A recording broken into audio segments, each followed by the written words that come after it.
మనిద్దరి మధ్యలో ఏ జన్మలో ఏ తీరని రుణం ఉందో, మరెందుకు ఇంతలో ఈ బంధనం ఇన్నింతలు పెరిగిందో, అమాయకమైన నీ చిన్నారి నవ్వును ఏ తల్లి కందో, ఇటే నీ దారి ఉందని నిన్ను ఏ సుడి గాలి పంపిందో.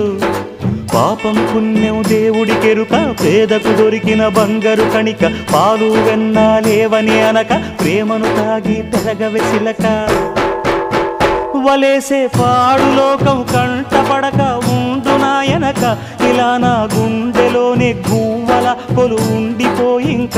ఇటే పోస్తే ఎమున్నైనా నిలేస్తానే, మరింక ఏ కీడు నీ వంక రాలేదు.